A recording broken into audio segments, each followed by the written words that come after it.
Shalom, everybody. Insights in the Parsha of the week, Parshat Ki Teitzei, based on the insights of Rebbe Nachman, Rabbeinu, and in particular in lesson 24, which we're involved for over 3 years now, and it's just unbelievable. We'd like to go into the mitzvah of what's called the fallen animal. This is chapter 22, verse 4. This week's parsha, there's many more halachot in continuation to last week's parsha. The verse reads like this: Lo tir'eh et chamor achicha o shoro noflim baderech v'it'alamta mehem hakem takim imo. You should not see your brother's donkey or your brother's ox falling while traveling on the way and pretend like you don't see. V'it'alamta mehen, and just like, pretend you don't see what's happening. Hakem takim imo. You have to lift up the animal that's fallen with the load along with your friend, okay? Before we go into this verse, just to recall a story brought down by Rebbe Nachman in his autobiography. In Hebrew, it's called Likutey Moharan. The second section of this book, it's 2 sections.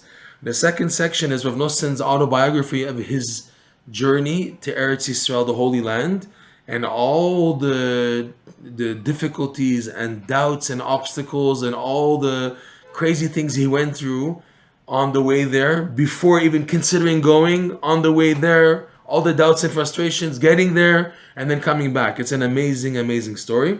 In English, it's been translated in the book, incorporated in the book Through Fire and Water by the BRI. In there's an amazing story. While Rebbe Nachman was still unsure about himself whether or not to travel to the Holy Land, so on his way, he was in a certain village for Shabbat. And in his Shabbat experience with the people there were some people there who were very friendly with him, and he appreciated their friendship. And Rebbe Nachman was so broken at the time from being frustrated about whether or not to travel to the Holy Land even, and he felt he needed a major boost of simcha and joy. And there was someone there that he felt, because of his good attitude and his good-heartedness, that he felt that he can dance with this person and arouse simcha. So Rebbe Nachman, he said, even though it was against the nature for that Shabbos, because he was so heavy from the frustrations of going to Israel, not how am I going to do with the money, how am I going to do with the traveling, and all these questions, he grabbed the guy and started dancing with him. And the person didn't want to dance. He was like ashamed and embarrassed, was out of it. But Rebbe Nachman insisted, and he kept on dancing with the guy, forcing him to dance with him, until the guy started getting so into the simcha of the dancing that he was dancing even better and more enthusiastic than Rebbe Nachman himself, okay? And Rebbe Nachman records this story. It tells a lot. It says, the number one, that Rebbe Nachman saw in this person, there is a potential energy there of simcha, and I want to release it. And I know this person would like to have it released, but he needs a bit of a boost, and I need it also. I need the boost of simcha desperately, and I feel I can grab this person and bring it out. And that's what Rebbe Nachman did, and he proved right, in that the person got even dancing even more than him, and Rebbe Nachman writes that he was making everybody happy afterwards. And he was so appreciative that he had the merit of getting this person to be happy on Shabbat to the extent of dancing, something which was so far-fetched no one thought would happen, okay? With this in mind, we can understand this amazing verse here, okay?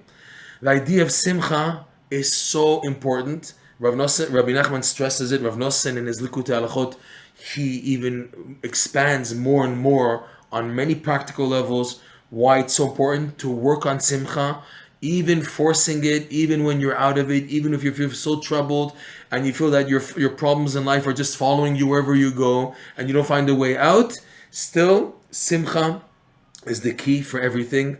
Like Rebbe Nachman opens up the verse, and Rebbe Nachman also, this amazing verse from Isaiah, Ki besimcha teitzei, for with joy you will leave. You want to get out of what you're stuck in life? You want to get out of being stuck in the challenge and going backwards? Simcha, with joy, okay? So now, let's take a look at this verse, okay? Ki tir'eh, if you see, et chamor achicha, the donkey of your brother. So it's a brother, it's a fellow Jew. someone who shares goals and aspirations like you. He's a brother.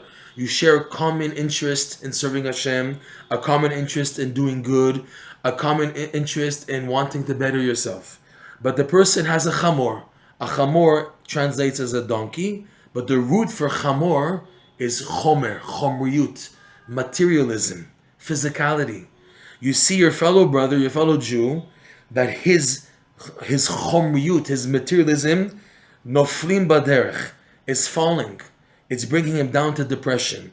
The word noflim, nefilah, is connoting a downward spiral direction on the derech, the person's pathway in serving Hashem.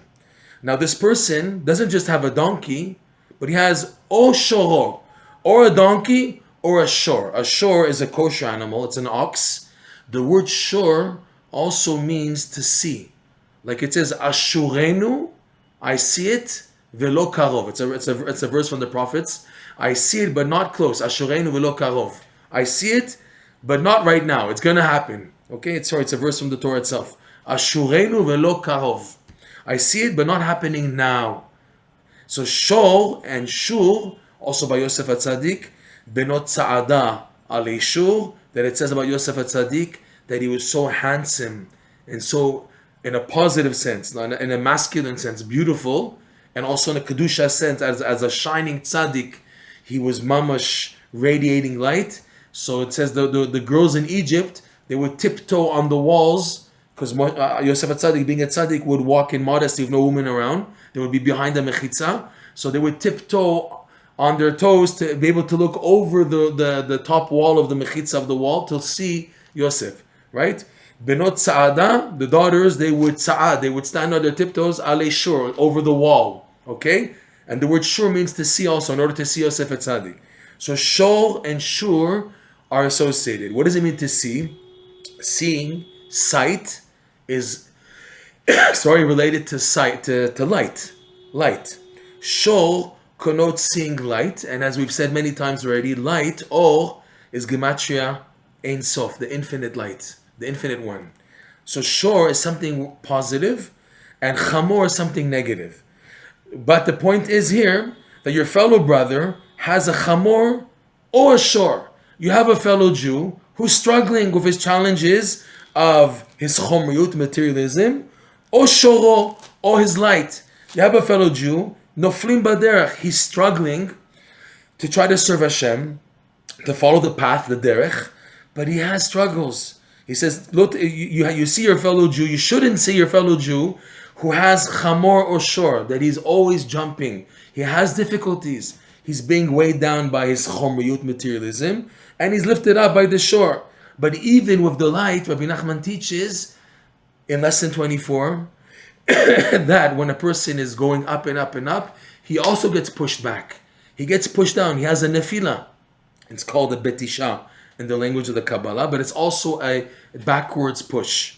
Okay, so you have someone who anyways is stuck in sadness due to this materialism, or he's fallen backwards due to the light. So he's falling on the path because of the chamor of his materialism, or he's falling back from the pathway because of the intensity of the light, the shor that he's looking to get to the light. He's trying to advance, and part of the process, Rebbe Nachman teaches, is to get pushed back. Okay, so that's your fellow Jew that you're seeing who's struggling this.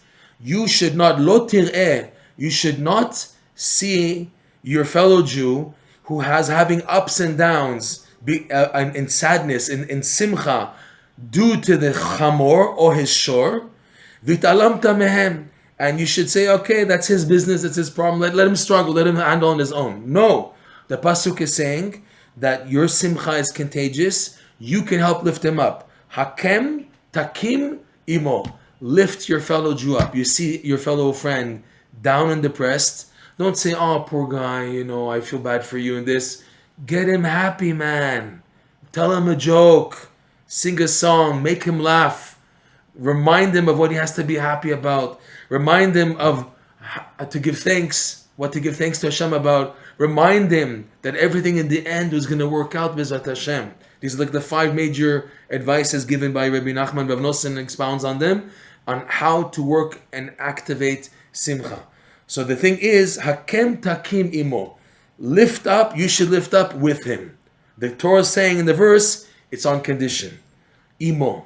When you know that this person wants this, he wants to be lifted up, but he just stuck down, as opposed to other people who've given up already and they don't want to be lifted up, there you have no mitzvah to help them.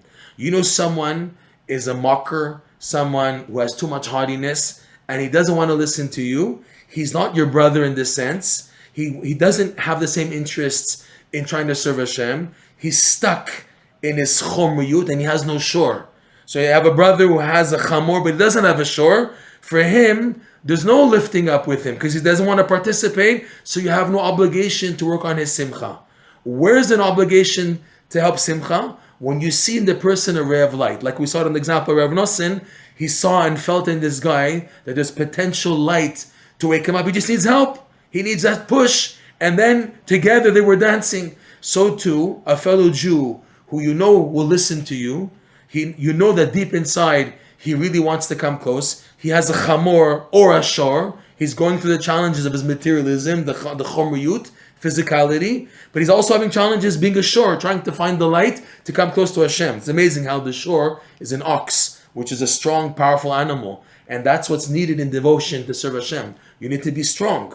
Okay, Shulchan Aruch says, Yitgaber ka'ari. Person should strengthen himself like an ari, like a lion. But for the rest, that's for getting up in the morning to serve Hashem. You need a lion's strength to get up in the morning, which is very powerful. But for the rest of the day, you need to be a shor. You can't be what's called in Yiddish a shlamazel, a schlepper, someone who's like laid back and very weak and feeble and fragile to serve Hashem. You need to be strong like an ox to take on the yoke of doing what you have to do every day. The Torah study regimen, the blessings, the davening, the work, the family, all that is incorporated in serving Hashem. You need to be like a shor, okay? Someone who has chamor or shor, then you have an obligation, lo lit'alem. You can't now not look at him. You have to get involved to help him. But the condition is takem takim imo, with him. In other words, you know already that this person will come out and he'll be participating in the simcha itself also. You activate something, it's like lighting a candle until it's able to flicker and light on its own. That's how it is here. So the verse is hinting to the powerful mitzvah of simcha and not letting your fellow Jew fall. The word noflim also appears by Cain in Parshat Bereshit, when Cain saw that Hashem accepted Hevel's sacrifice of the sheep, and it was upset. So Hashem told Cain, Lama naflu fanecha. Why is your face fallen? And the connotation is fallen into sadness. Hashem took his sacrifice, he didn't take mine. So he led him to feeling dejected, rejected by Hashem, and anger. And Hashem rebuked Cain. What do you, Lama naflu fanecha? Why are you comparing, okay? You feel bad? Don't feel bad and jealous. You feel, in other words, don't feel bad that leads you to negativity and sadness. Feeling bad in order to perfect and fix your ways, that's positive. But in the case of Cain, it led him to jealousy and sad because of sadness. So noflim connotes the idea of sadness and depression. So it fits in when it says in the verse, noflim baderech, that the person is, God forbid, falling into sadness because he's frustrated. He has no more strength for this battle of the chamor and the shor, falling backwards, and he just can't handle anymore, and he's falling into sadness. When you see that happen, don't see this and look away. Get involved to bring him besimcha. Wake him up, and on condition that he's going to also participate. And the verse saying hakem takim imo, it's as if the verse is saying that it's for sure going to be with him. For sure, if he's such a person that has a chamor or a shor, such a person who has a battle with his materialism and a battle with his Yiddishkeit, his holiness, his shor, to look for the light, for sure he's going to be with you. And therefore the Torah's warning, don't look back, work on making him besimcha, because it's a payoff. It is a major payoff for everybody, B'ezrat Hashem. Thank you and Shabbat Shalom.